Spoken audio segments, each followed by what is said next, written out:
నైనా నీ మహాప్రేమ కనికరములను బట్టి ప్రభువా ఉదయకాలం మీ నామాన్ని ఆరాధిస్తూ ఉన్నానయ్యా. 12వ కీర్తనలో నుండి మీరు మాతో మాట్లాడినందుకు వందనాలు నాయనా. ప్రభువా నాయనా, అబద్ధికులు మరి కపట సహోదరులు బింకములాడు వారి చేతిలో నుండి నేను నిత్యము నిన్ను రక్షిస్తానని, రక్షణ కోరుకుని వారికి రక్షణ సమీపంగా ఉంటుందని మీరు మాతో మాట్లాడినందుకు స్తోత్రాలు. నీ ప్రేమ, కృప, కనికరములు, మంచితనాన్ని బట్టి ఇదిగో ప్రభా ఉదయకాలం మీ నామాన్ని ఆరాధిస్తూ ఉన్నాను నాయనా. నీకు వందనాలు. రెండవదిగా మీరు పవిత్రమైన మాటలు నాయన నా తండ్రి, మట్టి ముస్సలో వెండిని 7 మార్లు నా తండ్రి కరిగించి ఊదితే ఎంత పవిత్రంగా మారిపోతుందో అలాంటి పవిత్రమైన నీ వాక్యాన్ని మీరు మాకు ఇచ్చినందుకు స్తోత్రాలు. నీ వాక్యము ద్వారా ఎన్నో మార్లు ఆదరించబడ్డాను, ఎన్నో మార్లు ప్రమాదం తప్పించబడ్డాం, ఎన్నో మార్లు హెచ్చరించబడ్డాం, ఎన్నో మార్లు దీవించబడ్డాం. నీ వాక్యమే లేకపోతే అర్థము లేని వ్యక్తికి ఎలాగో తనకు తాను అర్థం కాదో అలాగే మేము ఉండేవాళ్ళం. ప్రభువా, నేటికి మా యొక్క బలహీనతలు, బలాలు, మాలో ఉన్న పరిశుద్ధత, అపరిశుద్ధత ఇవి అర్థం చేసుకోవటానికి కేవలం నీ వాక్యమే ఆధారం. ప్రభా, అలాంటి విలువైన నీ వాక్యాన్ని మాకు ఇచ్చినందుకు స్తోత్రాలు నాయన. లేఖనముల యందు నిత్య జీవము కలదని మీరు మాట్లాడారు. అలాంటి నిత్య జీవాన్ని మీ లేఖనాల ద్వారా మీరు మాకు అందించినందుకు స్తోత్రాలు నాయన. మా పట్ల మీరు చూపిన కృప, ప్రేమ, వాత్సల్యతకు వందనాలు. భూమి మీద మానవునికి నాయన దేవుని ద్వారా పొందిన ఆశీర్వాదాలలో, సకల ఆశీర్వాదాలలో ఉన్నతమైనది నీ వాక్యమేనయ్యా. అన్ని గతించిపోతే నీ వాక్యమే నిలిచి ఉంటుంది నాయన. ఇలాంటి శ్రేయస్కరమైన వాక్యమే శరీరధారిగా యేసుక్రీస్తు ప్రభుగా ఈ లోకానికి వచ్చి నా కొరకు సిలువలో బలి అయిపోయినావు, రక్తం కార్చినావు, సమాధి చేయబడ్డావు, తిరిగి లేచావు, పునరుద్ధానుడిగి నాయన పరలోకమునికి వెళ్ళావు, మరలా నా కొరకు తిరిగి రాబోతున్నావు. ఇటు గొప్ప దేవునికి ఏమి చూడడం తీర్చుకోలేక నేను తగ్గించుకుంటూ మీ నామాన్ని హెచ్చిస్తూ మా ప్రభువును ప్రియ రక్షకుడైన యేసు క్రీస్తు వారి పరిశుద్ధ నామములో నా స్తుతి ఆరాధన సమర్పిస్తున్నాను తండ్రి. ఆమేన్. మన పాటల పుస్తకంలో నుండి 237 నిన్ను నమ్మినచో సిగ్గుపడనీయవు. పాట సంఖ్య 237. నిన్ను నమ్మినచో సిగ్గుపడనీయవు, నన్ను నెమ్మదితో నీవే ఉంచెదవు. ఆపత్కాలమున నమ్ముకొనదగిన, ఆపత్కాలమున నమ్ముకొనదగిన యేసు నీవే ఆధారము, యేసు నీవే నా ప్రాణము, యేసు నీవే ఆధారం, యేసు నీవే నా ప్రాణము. నిన్ను నమ్మినచో సిగ్గుపడనీయవు, నన్ను నెమ్మదితో నీవే. తెలివిని నమ్ముకొని తూలిపడ్డాను, తెలివిని నమ్ముకొని తూలిపడ్డాను. బుద్ధి జ్ఞానముని దానమని నీ చెంతకు చేరాను, బుద్ధి జ్ఞానముని దానమని నీ చెంతకు చేరాను. యేసు నీవే ఆధారము, యేసు నీవే నా ప్రాణము, యేసు నీవే ఆధారము, యేసు నీవే నా ప్రాణము. నిన్ను నమ్మినచో సిగ్గుపడనీయ, నెమ్మదితో చేదవు. బలమును నమ్ముకొని భంగపడ్డాను, బలమును నమ్ముకొని భంగపడ్డాను. శక్తిమంతుడా నా కోటవని చెంతకు చేరాను. శక్తిమంతుడా నా కోటవని చెంతకు. యేసు నీవే ఆధారము, యేసు నీవే నా ప్రాణము, యేసు నీవే ఆధారము, యేసు నీవే నా ప్రాణము. నిన్ను నమ్మినచో సిగ్గుపడనీయ, నన్ను నెమ్మదితో నీవే ఉంచెదవు. మనుషుల నమ్ముకొని మభ్యపడ్డాను, మనుషుల నమ్ముకొని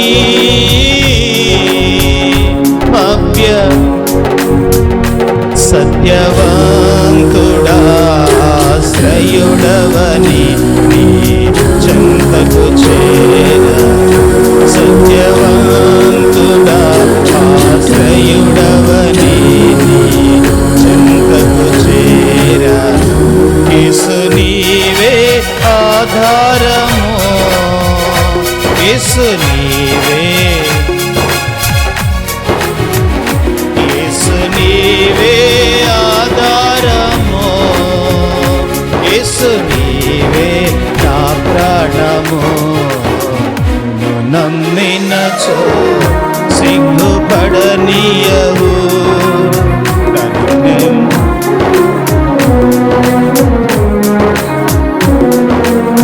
ఆపత్కాలమున నమ్ముకొనదగిన, ఆపత్కాలమున నమ్ముకొనదగిన యేసు నీవే ఆధారం.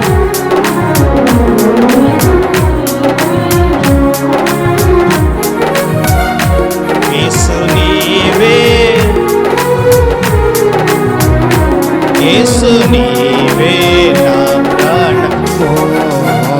నిన్ను నమ్మినచో సిగ్గుపడనీయవు, నీవే చేదవు. ఇర్మియా గ్రంథము దేవుని వాక్యాన్ని చదువుదాం.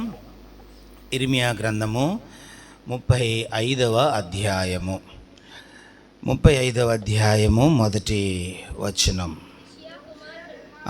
యోషియా కుమారుడును యూదారాజునైన యెహోయాకీము దినములలో యెహోవా యొద్ద నుండి ఇర్మియాకు వాక్కు ప్రత్యక్షమై, నీవు రేకాబీల యొద్దకు పోయి వారితో మాటలాడి యెహోవా మందిరములోని గదులలో ఒకదానిలోనికి వారిని తోడుకొని వచ్చి త్రాగుటకు వారికి ద్రాక్షారసమిమ్మని సెలవియ్యగా, నేను ఇర్మియా కుమారుడును యజన్యా మనవుడనైన హబజిద్యానును అతని సహోదరులను అతని కుమారులందరినీ అనగా రెకాబీయుల కుటుంబీకులందరినీ తోడుకొని వచ్చి తిని. ఇప్పుడు 5వ వచనం.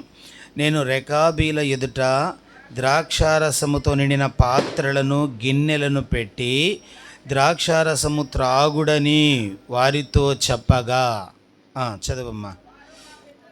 వారు మా పితరుడగు రేకాబు కుమారుడైన యెహోనాదాబు మీరైనను మీ సంతతి వారైనను ఎప్పుడునూ ద్రాక్షారసము త్రాగకూడదని మాకు ఆజ్ఞాపించను గనుక మేము ద్రాక్షారసము త్రాగము. చాలమ్మా. దయగలిగిన మా తండ్రి నీ కొందనాలు ప్రభువా, ఈ సమయంలో మీరు మాతో మాట్లాడండి. మీ స్వరాన్ని మేము వినున్నట్లు దయచూపండి అయ్యా. నీ వాక్యమును బట్టి స్తుతిస్తున్నాను. మా యొక్క ఆత్మీయ శ్రేయస్సు కొరకు నాయనా మమ్మల్ని దర్శించండి. యేసు నామములో ప్రార్థించి వేడుకుంటున్నాను తండ్రి, ఆమేన్. మంచిది ప్రియులారా, దేవుని పరిశుద్ధ గ్రంథంలో ఇర్మియా గ్రంథము మనం చదువుకున్నాం. ఇర్మియా సత్య ప్రవక్త అయిన గొప్ప ప్రవక్త. అసత్య ప్రవక్తకు మధ్య జరుగుతున్న ఘర్షణ. ఒక రకంగా చెప్పాలంటే సత్య ప్రవక్త అయిన ఇర్మియాతో దేవుడు మాట్లాడతాడు, అసత్య ప్రవక్తలు తమకు తోచింది మాట్లాడతారు. ప్రజలు కన్ఫ్యూజ్, ఏం కావాలో అర్థం కాదు, ఏదో అర్థం కాని పరిస్థితి. దేవుడు ఇర్మియాను ఒక అద్భుతమైన సేవకునిగా వాడుకున్నాడు. అయితే ఇర్మియాను అనుసరించిన వారు అర్థం చేసుకున్న వారి కంటే ఇర్మియాను అపార్థం చేసుకున్న వారే ఎక్కువ. అందుకే పలుమార్లు ఇర్మియా బంధకాల్లోకి వెళ్ళాడు, ఆకలి దప్పులతో ఉన్నాడు, ఎన్నో శ్రమలు ఎదుర్కొన్నాడు. అయినా దేవుని మాట ప్రకటించటం మానలేదు. మనం చదువుకున్న ఈ అధ్యాయంలో ఒక ప్రత్యేకమైన కుటుంబాన్ని గురించి దేవుడు మాట్లాడుతున్నాడు. ఆ కుటుంబీకులే రెకాబీయులు. ఎవరు వాళ్ళు? రెకాబీయులు. రెకాబు అనే వ్యక్తి పురాతనమైన ప్రారంభికుడు. రెకాబుకు యెహోనాదాబు అనే కొడుకు పుట్టాడు. యెహోనాదాబుకు అనేక మంది బిడ్డలు పుట్టారు. వారి కుటుంబాన్ని గురించి దేవుడు ఒక అధ్యాయం రాయించాడు. ఏంటో ప్రత్యేకత కనుక వారి జీవితములో నుండి దేవుడు ఏదో తన ప్రజలకు నేర్పాలనుకుంటున్నాడు. వారి జీవితంలో నుండి దేవుడు ఏదో ఒక ఆత్మీయ సూత్రాన్ని, ఆత్మీయ సత్యాన్ని దేవుడు మాట్లాడటానికి ఇష్టపడుతున్నాడు. ఈ యొక్క 35వ అధ్యాయములో యోషియా కుమారుడును యోధారాజునైన యెహోయాకీము, ఈ మాట ముఖ్యమైనది. అంటే ఏ రాజు కాలములో దేవుడు మాట్లాడాడో అడ్రస్ ఇస్తున్నాడు. యెహోయాకీము దినములలో దేవుడు ఇర్మియాతో మాట్లాడాడు. ఏమని మాట్లాడాడు? నీవు రెకాబీల యొద్దకు పోయి వారితో మాట్లాడు. ఏం మాట్లాడాలి ప్రభువా? ఏమన్నాడంటే, రెకాబీల యొద్దకు వెళ్ళు. రెకాబుకు యెహోనాదాబు అనే కొడుకున్నాడు. అతనికి కొందరు బిడ్డలు కలిగారు, వారు మరణించారు. వారందరినీ గదిలో సమకూర్చి ద్రాక్షారసము గిన్నెల్లో పోసి త్రాగు అని చెప్పు అన్నాడు. ఇది వర్తమానం. ద్రాక్షారసాన్ని తీసుకొచ్చి ఈ ద్రాక్షారసాన్ని వాళ్ళ ముందు పెట్టు, ద్రాక్షారసాన్ని వాళ్ళని టేస్ట్ చేయమని చెప్పు, వాళ్ళని త్రాగమని చెప్పు, వాళ్ళు నీతో ఏమంటారో ఆ తర్వాత మాట్లాడతాను అన్నాడు. కనుక ఇర్మియా దేవుని ప్రవక్త కదా, దేవుడు చెప్పింది చెయ్యాలి. 3వ వచనం చదువుతారా? నేను ఇర్మియా కుమారుడును యాజన్య మనుమడనైన అబ్జజ్జీనను అతని సహోదరులను అతని కుమారులందరినీ అనగా రెకాబీల కుటుంబీకులనందరినీ తోడుకొని వచ్చి తిని, ఎవరిని విడిచిపెట్టకుండా కుటుంబీకులందరినీ తోడుకొని వచ్చాడు. తోడుకొచ్చి 4వ వచనం, యెహోవా మందిరములో దైవజనుడగు ఇగ్దాయిల్యా కుమారుడైన హనాను కుమారుల గదిలోనికి వారిని తీసుకొని వచ్చి తిని, అది రాజుల గదికి సమీపమున ద్వారపాలకుడును షల్లూము కుమారుడనైన మయస్సెయ గదికి పైగా ఉండెను. నేను రెకాబీల ఎదుట ద్రాక్షారసముతో నిండిన పాత్రలను గిన్నెలను పెట్టి ద్రాక్షారసము త్రాగుడని వారితో చెప్పగా, వారికి ఇచ్చిన పనేంటి చెప్పండి? ద్రాక్షారసము ప్రవక్తనే తీసుకొచ్చాడు, గిన్నెలు తీసుకొచ్చాడు, ద్రాక్షారసం పోసాడు, ఇక త్రాగండి అన్నాడు. అంతే, పెద్ద కష్టమైన విషయం ఏం కాదు. కనుక ఎప్పుడైతే ఈ మాట చెప్పాడో వాళ్ళు ఒక రకంగా ద్రాక్షారస గిన్నెల వైపు, ఇర్మియా వైపు చూసుంటారు. మనం అంటామే యగాదిగాగా చూస్తారని, అలాగూ ద్రాక్షారసం వైపు, ఇర్మియా వైపు చూస్తున్నారు. ఇర్మియా అంటున్నాడు, ఏంటి సందేహిస్తారు, తాగండి, ద్రాక్షారసం మంచిదే కదా, ఆరోగ్యదాయకమైనది, సంతోషకరమైనది, తృప్తిగా ఉండేది, మంచి నిజముగా పదార్థాన్ని మీ ముందు పెట్టాను, మీరు త్రాగండి అన్నాడు. అప్పుడు వాళ్ళు ఏమన్నారో తెలుసా? 6వ వచనం చదువుతున్నాను. మా పితరుడగు రేకాబు కుమారుడైన యెహోనాదాబు, మీరైనను మీ సంతతి వారైనను ఎప్పుడునూ ద్రాక్షారసము త్రాగకూడదని మాకు ఆజ్ఞాపించను గనుక మేము ద్రాక్షారసము, ఎంత మంచి మాట అంటున్నాడు. వాళ్ళ పితరులను గుర్తు చేస్తున్నాడు. రేకాబు అనే వ్యక్తి ముత్తాత అయి ఉంటాడు. ఆయన యొక్క మూలం, ఆయనలో నుండి వచ్చిన వాడు యెహోనాదాబు. యెహోనాదాబులో నుండి వచ్చిన వారు ఇప్పుడు నుండి మాట్లాడుతున్నారు. వీరేమన్నారంటే, మా పితరుడైన రేకాబు, అతని కుమారుడైన యెహోనాదాబు, మీరైనను మీ పిల్లలైనను ద్రాక్షారసము త్రాగకూడదని మాకు ఆజ్ఞాపించెను. గనుక మేమేం చెయ్యము, మేము త్రాగము. గమనించండి, వారు ఆజ్ఞాపించిన వాళ్ళు లేరు భూమి మీద. అప్పటికే రేకాబు చనిపోయి 200 సంవత్సరాలు గతించిపోయింది. 200 సంవత్సరాలకు పూర్వం వారి తాత ఏనాడో చెప్పిన ఒక మాటను రేకాబీలు హృదయంలో పెట్టుకున్నారు. ఆజ్ఞ మీరటానికి ఇష్టపడలేదు, ఆజ్ఞను ఉల్లంఘించడానికి ఇష్టపడలేదు. రేకాబు ఏమన్నా దేవుడా? అయినా వారు వారి పితరులను దేవుని మాట తీసుకున్నట్టు తీసుకున్నారు. రేకాబు ఏమైనా గొప్ప రాజా? ఒక రాజు యొక్క మాట తీసుకున్నట్టు తీసుకుంటున్నాడు. పోనీ ఆమెను వీళ్ళకి ఏమైనా ఆస్తిపాస్తులు సమకూర్చాడా? సమకూర్చిన వ్యక్తి చెప్పిన మాట వినిన దానికంటే ఎక్కువగా వీరు తమ పితరుడు మాట వింటున్నారు. వీళ్ళు చేసిన పని ఏంటంటే, ద్రాక్షారసము త్రాగు అంటే మా పితరుడు త్రాగవద్దు అన్నారు కాబట్టి మేమేం చెయ్యం, మేము ద్రాక్షారసము త్రాగము అన్నారు. ఇంతకీ రేకాబీలు ఎవరు ఈ రేకాబీలు అంటే ఇశ్రాయేలు అయితే కాదు. ఇశ్రాయేలు వేరు, రేకాబీలు వేరు. మరి ఎవరై ఉంటారు? బైబిల్ని మనం పరిశీలించినప్పుడు మోషే మామకు వీరు దగ్గర బంధువులు అని మనకు లేఖనాలు అర్థం చేస్తూ ఉన్నాయి. మోషే మామకు వీరు దగ్గర బంధువులుగా ఉండేవారు. ఇంకా మరి వీరు ఎలాగూ ఇంత నిబద్ధత కలిగిన వాళ్ళుగా బ్రతికారంటే, ఇజ్రాయేలు ప్రజలు అరణ్యములో నడుస్తూ ఉన్నప్పుడు ఇజ్రాయేలు ప్రజల దేవుడు వీరి జీవితాల్లో చేసే అద్భుతాలను విని, వీరి జీవితాల్లో దేవుడు చేసే మహత్కార్యాలు చూసి, వీరు కూడా ఇశ్రాయేలు దేవుని యందు విశ్వాసం ఉంచి వీరును వెంబడిస్తూ నడిచిన వారిగా ఉన్నారు. న్యాయాధిపతుల గ్రంథం చదువుదాం. పరిశుద్ధ గ్రంథములో నుండి న్యాయాధిపతుల గ్రంథము 1వ అధ్యాయము. న్యాయాధిపతుల గ్రంథము 1వ అధ్యాయము 16వ వచనాన్ని చదువుదాం. మోషే మామ అయిన కెయీనును కుమారులు యూదా వంశస్థులతో కూడా ఖర్జూర చెట్లు పట్టణములలో నుండి ఆరాదు దక్షిణ దిక్కులోని యూదా అరణ్యమునకు వెళ్ళి అక్కడ చేరి ఆ జనముతో నివసించిరి. గమనించారా? యూదా ప్రజలతో చేరి వారితో కలిసి వారితో నివసించారు. 16వ వచనంలో మోషే మామ అయిన కెయీనును అనే మాటలు చదువుతున్నాం.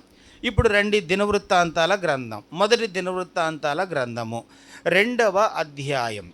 పరిశుద్ధ గ్రంథములో నుండి 1వ దినవృత్తాంతాల గ్రంథము 2వ అధ్యాయము 55వ వచనాన్ని చదువుదాం. 55వ వచనం.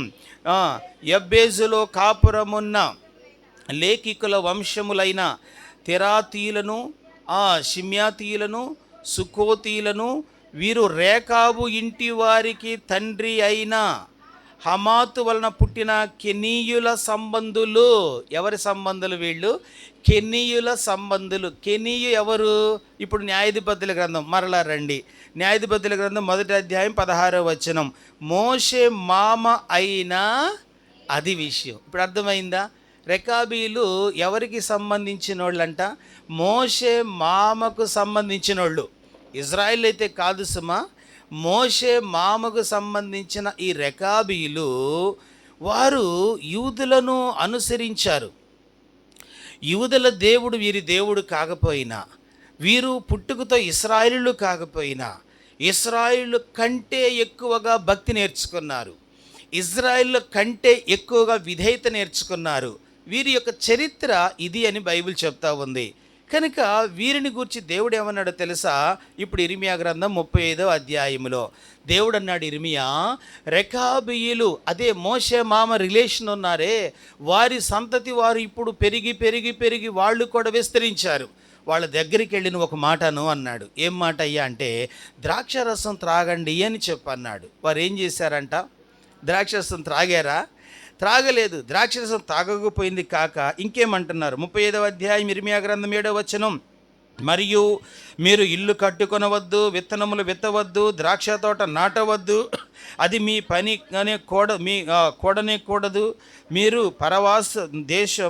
పరవాసము చేయు దేశస్థులలో దీర్ఘాయుష్మంతులగునట్లు మీ దినములన్నీ గుడారములలోనే మీరు నివసింపవలనని అతడు మాకు ఆజ్ఞాపించను. కావున మా పితరుడైన రేకాబు కుమారుడైన యెహోనాదాబు మాకు ఆజ్ఞాపించిన సమస్త విషయములలో అతని మాటను బట్టి మేము కానీ, మా భార్యలు కానీ, మా కుమారులు కానీ, మా కుమార్తెలు కానీ ద్రాక్షారసము త్రాగుట లేదు. 9వ వచనం, మా తండ్రి అయిన యెహోనాదాబు మాకు ఆజ్ఞాపించిన సమస్తమును బట్టి మేము విధేయులమగునట్లు కాపురమునకు ఇండ్లు కట్టుకోలేదు, ద్రాక్షవనము కానీ పొలములు కానీ సంపాదించుకోలేదు, విత్తనమైనను చల్లుట లేదు, గుడారములలోనే. ఎంత ఎంత ఖచ్చితమైన జీవితం జీవిస్తున్నారు వాళ్ళు. చెప్తున్నారు ఇర్మియా గారు, మేము ఇశ్రాయేలు కాకపోవచ్చు కానీ మా పితరులు మా ఆజ్ఞాపించారే ఆజ్ఞలకు మేము బద్దులుగా ఉన్నాం, విధేయత చూపుతున్నాం. మేము ఎంత విధేయులమంటే, ఒక రకం చెప్పాలంటే రెకాబీయులు విధేయతకు మాదిరి అని మనం చదువుకోవచ్చు. ఒక మాట తన తండ్రి ఆజ్ఞాపిస్తే అది మంచో చెడో, లాభమో నష్టమో మీరు చెప్పండి. ద్రాక్షారసం త్రాగొద్దంటే తెలివికి పెరిగిన కాలం లేవంటాం, ఆ ముసలాయనకి ఏం తెలుసులే, అప్పట్లో ఆయనకి ఏమైందో ఏమో, ఆయన ఆలోచనలో ఉండి చెప్పాడో లేదో, ఆయన కాలములో అయినా అన్ని అవసరతలు లేవు కదా, చెట్ల కింద బ్రతికినా సరిపోయేది, ఇప్పుడు ద్రాక్షారసం త్రాగకుండా ఎట్లుండగలను, ఇళ్ళు కట్టకుండా ఎట్లుండగలను, తోటలు నాటుకుండా ఎట్లుండగలము అని అన్నారా వాళ్ళు? చెప్పండి. టెక్నాలజీ మారినా, పరిస్థితులు మారినా, అవసరతలు మారినా, తెలివితేటలు మారినా, అభివృద్ధి కాలములో పయనిస్తున్నా వారు అన్నారు, మా తాత అయిన రేకాబు, అతని కొడుకైన యెహోనాదాబు, ఆడపిల్లలమైన మేము ద్రాక్షారసం త్రాగము.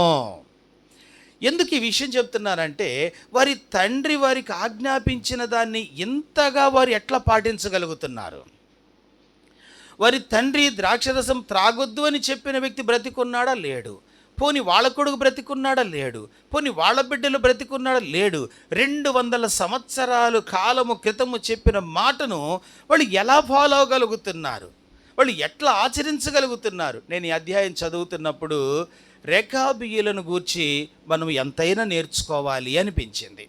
గమనించండి, విధేయత చూపేవాడు విశ్వాసే కానక్కరలేదు, మాదిరిగా ఉండేవాడు, గౌరవించేవాడు, ఏవండి సమాజంలో విలువలతో కూడి బ్రతుకుతున్న వ్యక్తి, ఆ వ్యక్తిలో నుండి నీవు నేర్చుకోవలసినవి బోర్డులన్నీ ఉంటాయి. నీవు వాళ్ళని గూర్చి నేర్చుకోవాలి. కొందరిలో కొన్ని నేర్చుకుంటాం. కొందరు నాయకులు ఉంటారు, వారికి రావలసిన సొమ్మును కూడా ఆశించరు, వారిదే ప్రజలకు పెట్టి ప్రజలకు సేవ చేస్తారు. వారిలో నీవు నేర్చుకోవా? కొందరుంటారు నీతి కలిగిన, నిజముగా నాయకత్వం కలిగిన వారు, యథార్థత కలిగిన, మంచి మనసు కలిగిన వారు, పేదల పట్ల కనికరము కలిగిన వారు, లోకములో నలుగుతున్న వారి పట్ల దాతృత్వ హృదయం కలిగిన వారు. కనుక రెకాబీయులలో కూడా మనం నేర్చుకోవలసింది ఉంది. వారేంటంటే వారి తండ్రి మాటను వారు ఏం కాలేదంట, జవదాటని వారిగా ఉన్నారు. ద్రాక్షరసము మాను అంటే సరే, పెద్దలైతే మానేరు, పిల్లల నోరులు ఊరవంటారా? పిల్లల ముందు ఐస్ క్రీమ్ తెచ్చి తినండిరా అని చెప్పిన తర్వాత తినకుండా ఉండగలిగిన పిల్లలు ఉంటారంటారా? చాక్లెట్లు బాక్స్ కుమ్మరించి తినవద్దు అంటే తినకుండా ఉంటారా? చెప్పండి. వీళ్ళ ముందు తడతడలాడు ద్రాక్షరసాన్ని తీసుకొచ్చి పెడితే వారు మేము త్రాగమని చెప్తున్నారు. ఎంత విధేయత కలిగిన వారు! ద్రాక్షరసానికి కొన్ని విలువలు ఉన్నాయి. హోషేయ గ్రంథం చదువుదాం. పరిశుద్ధ గ్రంథం 14వ అధ్యాయం. హోషేయ గ్రంథం 14వ అధ్యాయము 7వ వచనం, పేజీ నెంబర్ 751. అతని నీడను నివసించువారు ఆ మరలి వత్తురు, ధాన్యము వలె వారు తిరిగి మలుతురు, ద్రాక్ష చెట్టు వలె వారు వికసింతురు, లెబానోను ద్రాక్షారసము వాసన వలె వారు పరిమళింతురు. ద్రాక్షారసము పరిమళ వాసనలతో పాల్చబడినది. లెబానోను ద్రాక్షారసము అద్భుతమైన సువాసన కలిగినది. అద్భుతమైన ఆకర్షణీయమైన వాసన ద్రాక్షారసములో నుండి మనం చూడగలుగుతాం. అంతేనా? యోహాను సువార్త 2వ అధ్యాయము. యోహాను సువార్త 2వ అధ్యాయము పరిశుద్ధ గ్రంథములో నుండి 9వ వచనం. ఆ ద్రాక్షారసము ఎక్కడ నుంచి వచ్చెనో నీళ్లు ముంచి తీసుకుపోయిన పరిచారకులకే తెలిసినది కానీ విందు ప్రధానికి తెలియకపోయెను. విందు ప్రధానికి ద్రాక్షరసము ఆ నీళ్లు రుచించినప్పుడు విందు ప్రధాని పెండ్లి కుమార్ని పిలిచి, ప్రతివాడు మొదట మంచి ద్రాక్షారసమును పోసి జనులు మత్తుగా ఉన్నప్పుడు జబ్బు రసము పోయెను. నీవైతే ఇది వరకు మంచి ద్రాక్షారసము కనుక రుచికరమైనది. ద్రాక్షారసం అనేది మొదట అది మంచి సువాసన కలిగేది, అంటే పరిమళ వాసనతో వెదజల్లేది. రెండవది అది చాలా ఎలాగుంటుందంట, రుచిగా ఉంటుంది, తాగుతుంటే తాగాలనిపిస్తూ ఉంటుంది. బిడ్డలు, చిన్న బిడ్డలైన పెద్దవారైనా ఎక్కువగా ఇష్టపడే జ్యూస్, గ్రేప్ జ్యూస్ అనేది చాలా రుచికరమైనది. అంతేకాదు 128వ కీర్తన, పరిశుద్ధ గ్రంథములో నుండి 128వ కీర్తన 3వ వచనాన్ని చదువుదాం. 128వ కీర్తన 3వ వచనాన్ని చదవండి. నీ లోగిట నీ భార్య ఫలించు ద్రాక్ష వలె, దీవెనకది సంకేతం. నీ లోగిట నీ భార్య ఎలా ఉంటుందని చెప్పాడు? ఫలించు ద్రాక్షవల్లి వలె. గమనించండి, 1 పరిమళ వాసన కలిగింది, 2 మధురమైన రుచిని తెలియచేసేది, 3 ఆశీర్వాదాలకు అది నిలయం, సంకేతం. ఇలాంటి విలువైన ద్రాక్షరసాన్ని రెకాబీలు ఎదురు పెడితే వారేమన్నారు చెప్పండి? మేమైనను, మా పిల్లలైనను, మా భార్యలైనను మేము ద్రాక్షారసము త్రాగము అన్నారు. అంటే వారు ఎంత కంట్రోల్ చేసుకుంటున్నారో చూడండి, వారు ఎంత సిస్టంగా, ఎంత క్రమంగా బ్రతుకుతున్నారో మీరు ఆలోచించండి. ఈ దినాల్లో దేవుని బిడ్డలుగా రెకాబీలను చూసి మనం కొన్ని నేర్చుకోవాలి. విశ్వాసిగా నీవు ఏ విషయాల్లో కంట్రోల్గా ఉండాలో, ఏ విషయాల్లో నిబద్ధత కలిగిన వ్యక్తిగా ఉండాలో, ఏ విషయాల్లో మాదిరికరమైన వ్యక్తిగా ఉండాలో, కనిపించే ప్రతి ఆశ వెంట, ప్రతి ఆకర్షణ వెంట, కనిపించే ప్రతి రుచుల వెంట పరిగెత్తడం విశ్వాసి ధర్మం కాదు. అందుకే దేవుడు ఇది చెప్తే అర్థం కాదని ఒక చరిత్రలో ఉన్న ఒక కుటుంబాన్ని దేవుడు గ్రంథంలో రాయించాడు. రెకాబీలను గూర్చి దేవుడు మాట్లాడుతున్నాడు. కేవలం వారిని ద్రాక్షరసమే అన్నాడా? మీరు ఇల్లు కట్టుకోవద్దు అన్నాడు. ఇల్లు దేనికి గుర్తు? ఇల్లు గౌరవానికి గుర్తు. మాకు దేవుడి దేవలకి ఇల్లు ఉందండి, ఎంత మంచిది. ఇల్లు అడ్రస్కు సాదృశ్యం, గౌరవానికి సాదృశ్యం, ఏమండి భద్రతకు సాదృశ్యం. కనుక అయినా కట్టుకోలేదు వాళ్ళు. ఇల్లు కట్టవద్దంటే గౌరవం లేకపోయినా, అడ్రస్ లేకపోయినా, భద్రత లేకపోయినా పర్వాలేదు, మేము గుడారాల్లోనే బ్రతుకుతామన్నారు. 3వది తోటలు నాటవద్దు అన్నాడు. 3వది ఏమన్నాడు చెప్పండి? తోటలు నాటవద్దు అన్నాడు. తోటలు నాటుకుంటే ఏమవుతుంది? మంచి ధాన్యం వస్తుంది, ధాన్యాన్ని చక్కగా తింటారు, మిగిలిన అమ్ముకుంటారు, వ్యాపారం చేయగలుగుతారు, డబ్బులు సంపాదించగలుగుతారు, ఆర్థికంగా ఎదగలుగుతారు, వారు కూడా సమాజంలో తలెత్తుకొని బ్రతకగలుగుతారు, మంచి వ్యవసాయదారులుగా వారు కూడా అద్భుతమైన దీవెనలు పొందగలుగుతారు. అయినా పర్వాలేదు, మేము తోటలు నాటం అన్నారు. అర్థమైందా? గమనించండి, ద్రాక్షరసం త్రాగటానికి ఇష్టపడలేదు, ఇళ్ళు కట్టుకోవటానికి ఇష్టపడలేదు, తోటలు నాటి వ్యాపారం చేసి డబ్బు సంపాదించడానికి ఇష్టపడలేదు. ఎందుకో తెలుసా? ఎందుకంటే ఒకే ఒక కారణం, మా పితరుడు వద్దు అని చెప్పారు. ఆ మాట ఎంత మంచిది. మా పితరులు ఇది తగినది కాదు అన్నారు, ఇది మంచిది కాదు అని చెప్పారు. కనుక మా పితరులు దీని విషయమే మాకు ఆజ్ఞాపించారు కనుక మేము త్రాగము అని చెప్పారు. ఇప్పుడు దేవుడు ఇర్మియాతో ఏమన్నాడో రండి. ఇర్మియా గ్రంథం, పరిశుద్ధ గ్రంథంలో నుండి ఇర్మియా గ్రంథము, పరిశుద్ధ గ్రంథం 35వ అధ్యాయము 12వ వచనం. అప్పుడు అంతటా యెహోవాకు ఇర్మియాకు ప్రత్యక్షమై ఈలాగు సెలవిచ్చెను. ఇశ్రాయేలు దేవుడు యెహోవా సెలవిచ్చినదేమనగా, నీవు వెళ్ళి యూదా వారికిని యెరూషలేము నివాసులకు, ఇప్పుడు అంటున్నాడు, ఇర్మియాకు కూడా అర్థమైనట్టుంది. ఇర్మియాతో అంటున్నాడు, ఇర్మియా ఇప్పుడు వెళ్ళు, యెరూషలేము మనుషుల దగ్గరికి వెళ్ళు, యూదా మనుషుల దగ్గరికి వెళ్ళు. రెకాబీలు ద్రాక్షరసం త్రాగమంటే తాగల, ఇళ్ళు కట్టుకోండిరా బాబు అంటే కట్టుకోవాలా, తోటలు నాటండి అంటే నాటలా.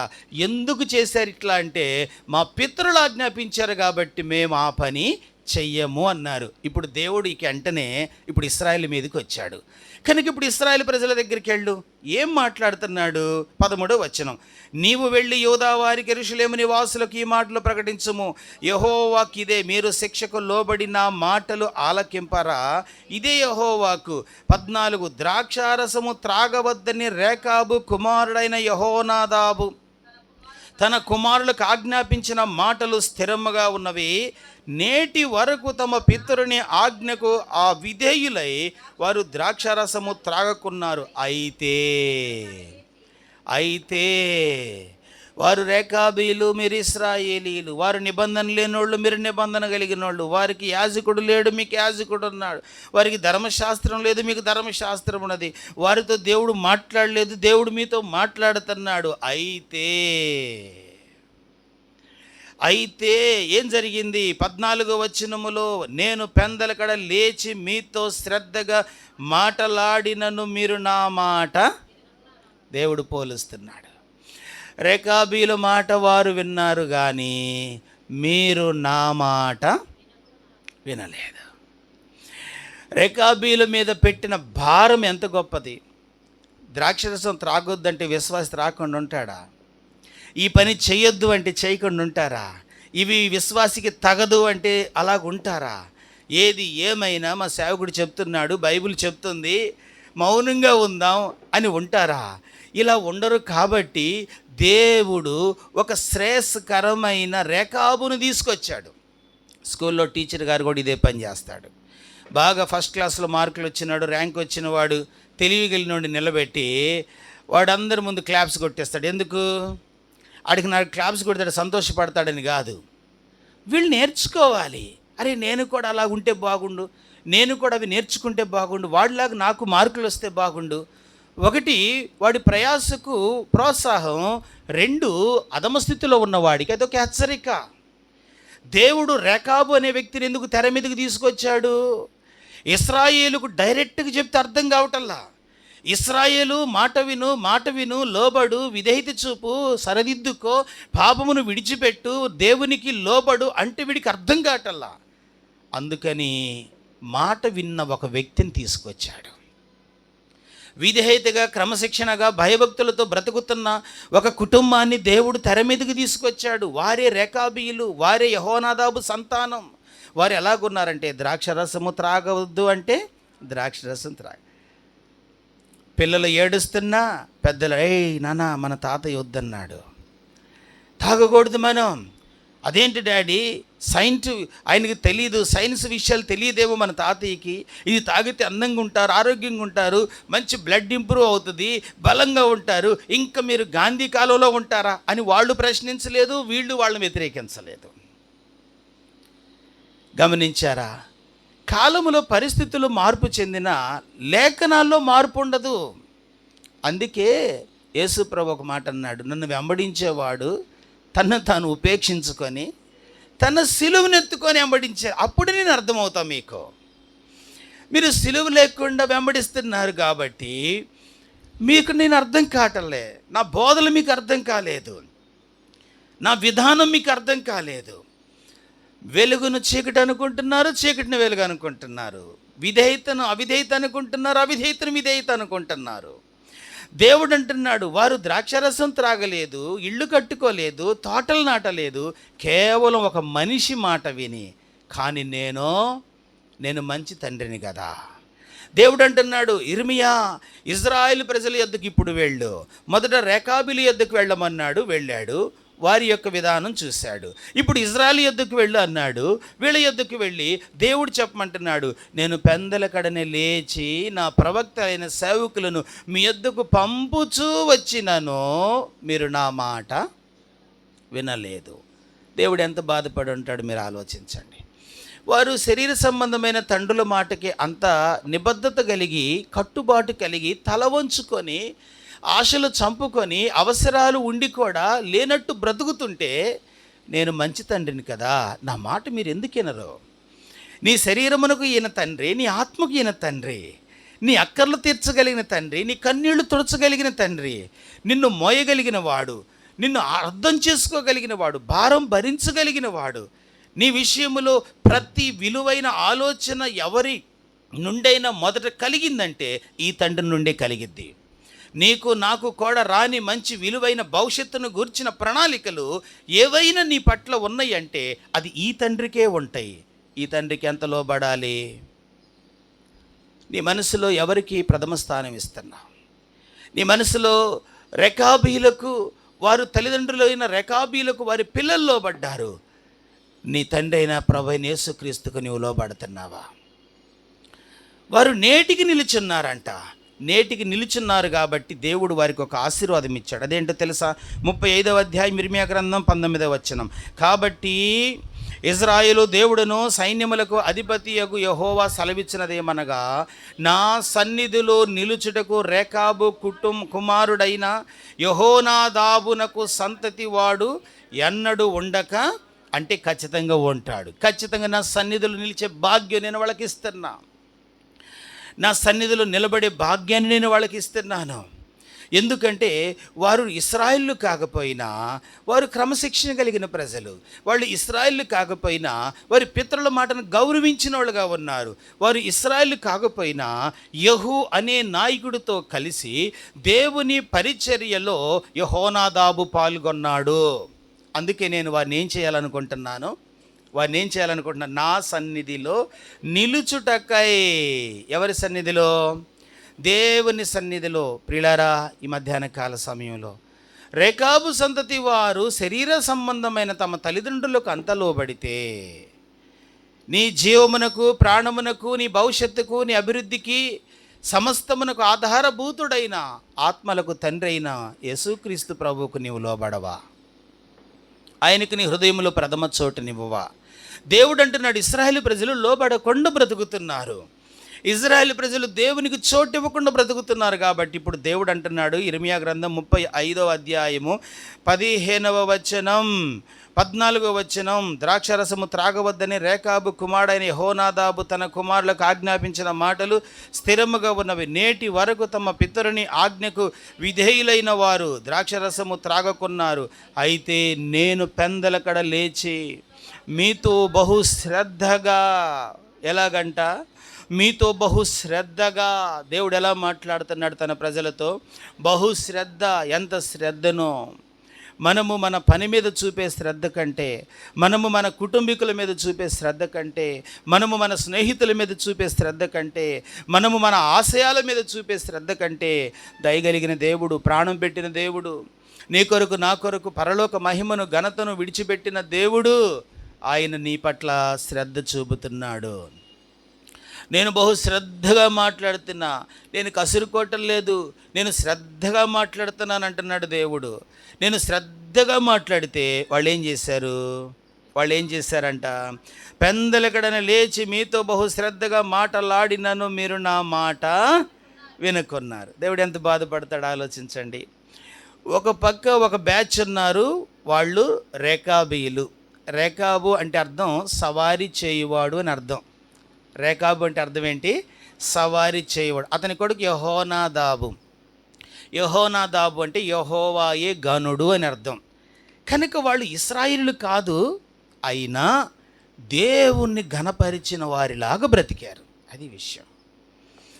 వారికంటూ క్రైస్తవ సంఘము లేదు, వారికంటూ ఒక పాస్టర్ గారు లేడు, వారికంటూ ఇది తప్పు ఇది ఒప్పు అని చెప్పేవాళ్ళు లేరు. అయినా వాళ్ళు యెహోవాను ఘనపరిచిన వాళ్ళుగా బ్రతికారు. యెహోవా హృదయములో చోటు సంపాదించుకున్నారు. యెహోవాను బట్టి వారు ఆనందించడం నేర్చుకున్నారు. అయితే నా దేవుడు, నా ప్రజలు, నా జ్యేష్ఠ కుమారుడు, నా స్వాస్థ్యము, నా స్నేహితుడైన అబ్రహాము సంతానం, నా అని చెప్పుకున్న ఇజ్రాయేలీయులు మాత్రం, చెప్పండి, దేవుని మాటను ఈరోజు ప్రార్థన చేసుకునే ముందు నీవెలాగున్నావు? లోక సంబంధమైన విషయాలలో లోబడిన దానితో నీవు దేవుని విషయాల్లో లోబడగలుగుతున్నావా? స్నేహితుడు తన స్నేహితునికి లోబడినంతగా నీ పరమ స్నేహితుడైన దేవునికి నీవు లోబడుతున్నావా? బిడ్డలు తమ తల్లిదండ్రులకు, శరీర సంబంధమైన తల్లిదండ్రులకు లోబడినంతగా నీకోసం ప్రాణం పెట్టి నీ శరీర క్షేమం, నీ ఆత్మీయ క్షేమం కొరకు తన ప్రాణమును ధారపోసిన ఆత్మల తండ్రికి నీవు లోబడుతున్నావా? పరీక్షించుకుంటే ఎంత బాగుండు, పరీక్షించుకుంటే ఎంత దీవించబడతావు.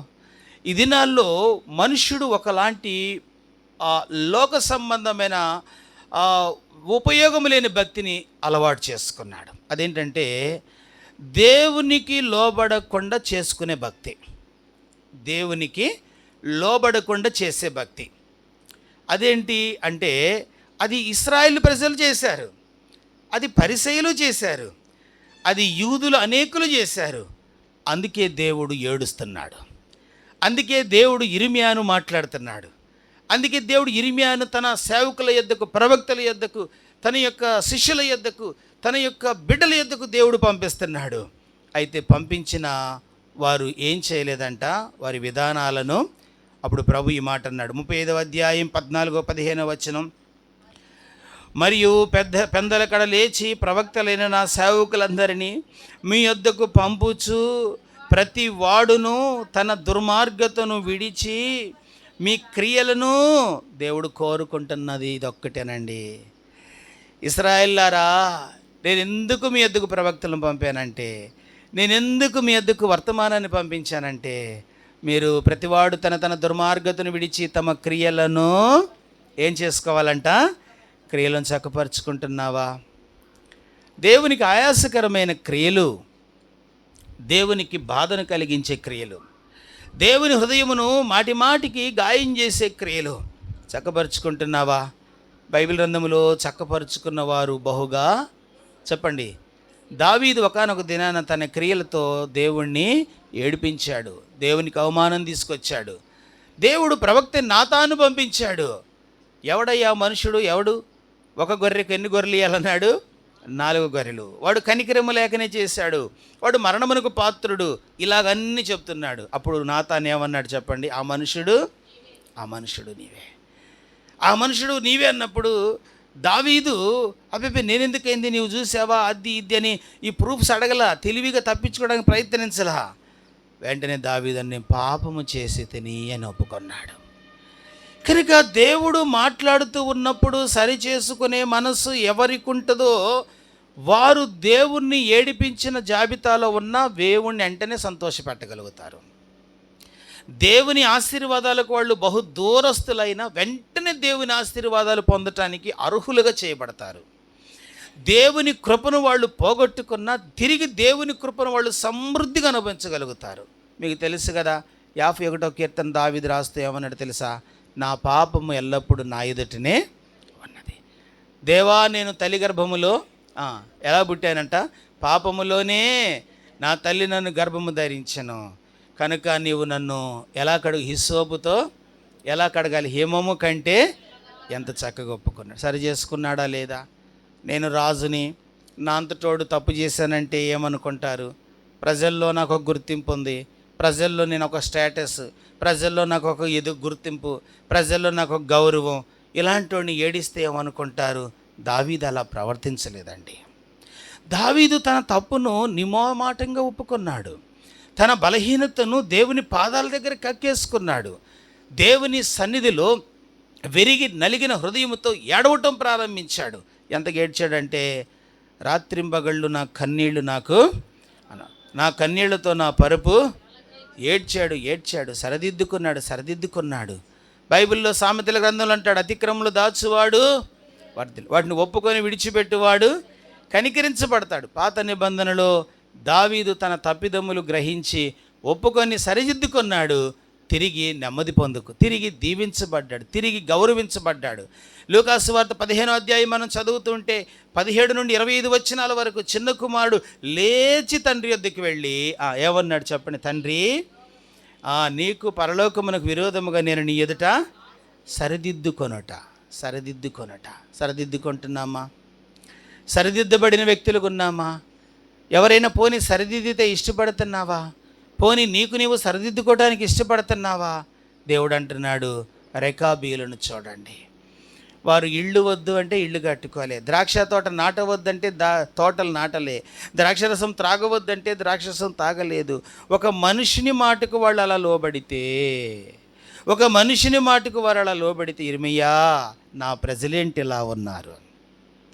ఇర్మియా, నా ప్రజలు ఎందుకు ఇలాగున్నారు? నేను ఎంత శ్రద్ధగా మాట్లాడాను.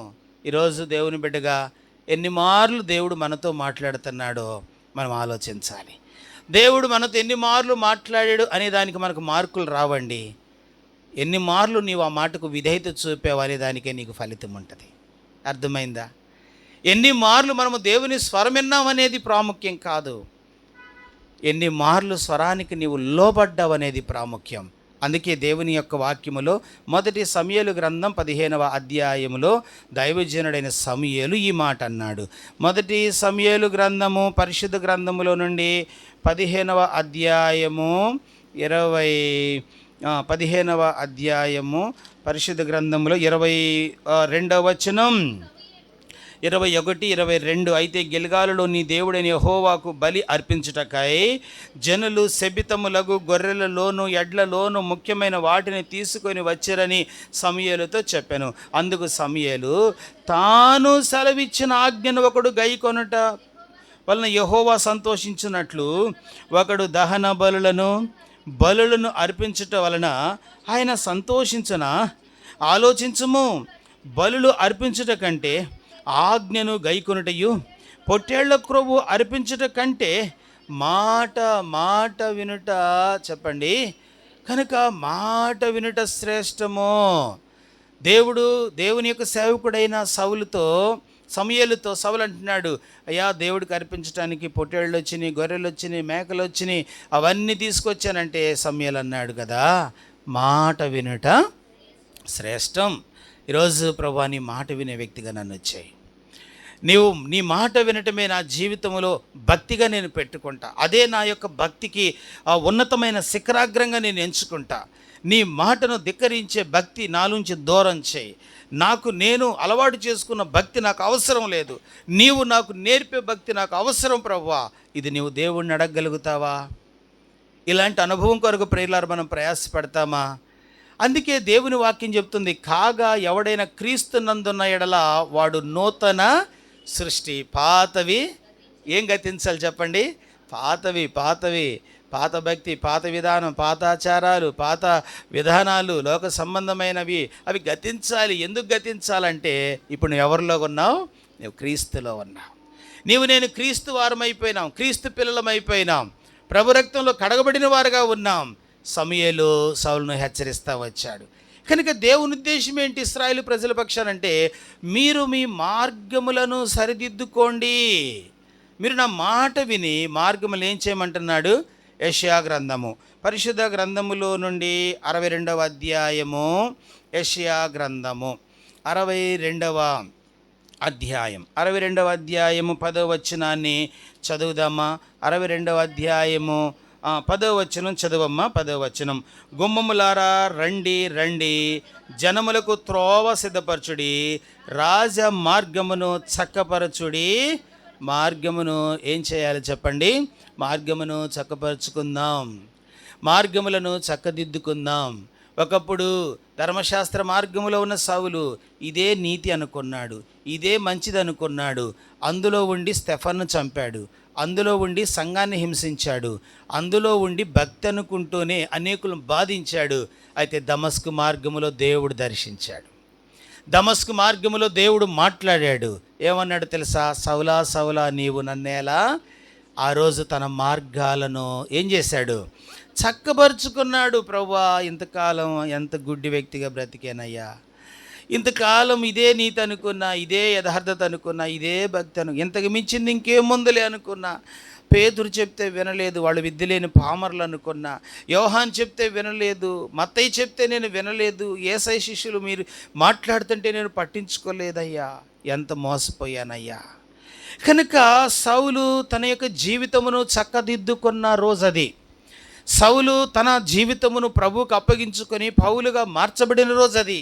దేవుడు అంటున్నాడు కదా ఇక్కడ, గుమ్మములారా రండి, జనములకు త్రోవ సిద్ధపరచండి, రాజమార్గమును చక్కపరచుడి.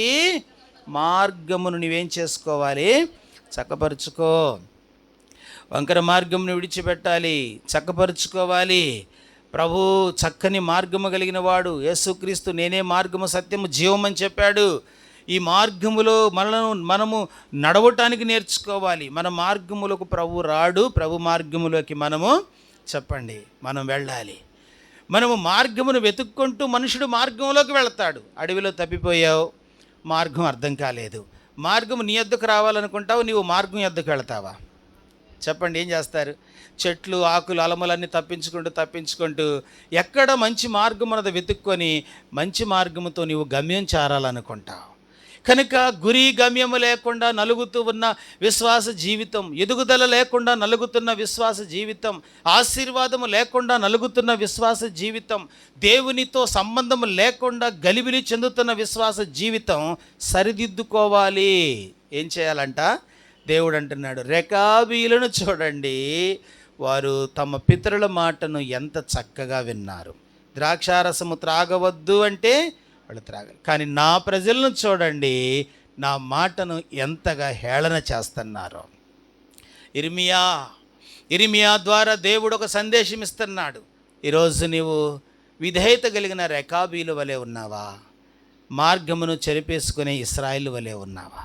ప్రార్థన చేసుకునే ముందు, ప్రభువా ఇక చాలు నా ఆలోచనలు, ఇక చాలు నా మార్గం, ఇక చాలు నా సొంత తీర్మానం, నా సొంత నిర్ణయాలు, నీ మార్గములకు నేను వస్తానయ్యా, నిన్ను సంతోషపెడతా. సౌలు పౌలుగా మారినట్టు, పాపములో ఉన్న దావీదు పరిశుద్ధమైన దావీదుగా మారినట్టు, తప్పిపోయిన కుమారుడు పందుల పొట్టును విడిచి తండ్రితో ఉండి వస్త్రమును, ఉంగరమును, చెప్పులను, విందును అనుభవించినట్టు నీలో నేను సంతోషిస్తా. మోకరించండి, ప్రార్థన చేసుకుందాం. ప్రభువా, నన్ను ఒక నూతనమైన వ్యక్తిగా చేయి. నీ ఆశీర్వాదములు నాకు కావాలి నాయన. తిరిగి నా మార్గములను చక్కదిద్దుకుంటా. నేను కూడా రెకాబీలు వలె నీ మాటకు విధేయత చూపుతా, నీకు లోబడే వ్యక్తిగా ఉంటా. రుచికరమైన వాటిని కూడా వారు తీసుకోలేదు, నివాసాల్లో వారు ఉండటానికి ఇష్టపడలేదు, వ్యాపార సంబంధమైన పంటలు వారు చేయటానికి ఇష్టపడలేదు. కారణం కేవలం వారి పితరుల ఆజ్ఞ. వారి పితరుల ఆజ్ఞకి వారు అంత లోబడితే మరి నా ప్రజలు ఎందుకు ఎట్లున్నారని దేవుడు ఏడుస్తున్నాడు. దేవుని బిడ్డగా ఈరోజు నువ్వు ఎలాగున్నావో ఆలోచన చేస్తున్నావా? దేవుడు తిరిగి నీకు ప్రశస్తమైన వస్త్రం, దేవుడు తిరిగి నీకు ప్రశస్తమైన ఉంగరం, దేవుడు తిరిగి నీకు సమాధానంతో కూడిన చెప్పులు, దేవుడు తిరిగి నీకు అద్భుతమైన విందునివ్వాలని దేవుడు ఆశపడుతున్నాడు. నీవు ఆయన కుమార్తెగా, నీవు ఆయన కుమారుడిగా ఆయనకు తల వంచి ఎంతకాలమైనది, ఆయన విధేయత చూపి ఎంతకాలమైనది. ప్రభువా, నన్ను క్షమించు. సిలువ లేని వ్యక్తిగా నేను బ్రతుకుతున్నా, సిలువ లేకుండా నేను నిన్ను వెంబడిస్తున్నా. ఆచార భక్తికి నాలో పేరుకుపోయినది, లోక సంబంధమైన అలవాట్లతో నా హృదయం నిండిపోయినది. నన్ను క్షమించు. రెకాబీల వలె విధేయుడిగా నన్ను చేయి. రెకాబీల వలె నన్ను విధేయురాలుగా మార్చు. ప్రభువైన యేసుక్రీస్తు తండ్రైన దేవునికి ఎంత విధేయత చూపాడు. మరణము పొందినంతగా, అనగా శిలువ మరణం పొందినంతగా నీ కొరకు, నా కొరకు ఆయన విధేయత చూపాడు. ఆయన విధేయత చూపటం ద్వారానే మన కొరకు శిలువలో ప్రాణం పెట్టగలిగాడు, మనకు రక్షణ అందించగలిగాడు. చిన్న తీర్మానం చేసుకుంటావా? అవిధేయుడిగా బ్రతకనయ్యా, అవిధేయురాలుగా బ్రతకనయ్యా, అవిధేయత కలిగిన వ్యక్తిగా జీవించనయ్యా. నన్ను దాటి వెళ్ళొద్దు, నన్ను దీవించు, నా యొక్క మార్గములు చక్కబరచు, నా కుటుంబాన్ని చక్కబరచు, నా పరిస్థితులు చక్కబరచు, నన్ను నూతనమైన దీవెనకరమైన బిడ్డగా నన్ను మార్చు. ప్రార్థన చేసుకో. అలాగూ ప్రభు మన జీవితాలు అద్భుతాలు జరిగించినట్లు, తన కృపను కుమ్మరించినట్లు విరిగి నెల హృదయంతో ప్రార్థనాపూర్వకంగా ప్రభావితం చూద్దాం.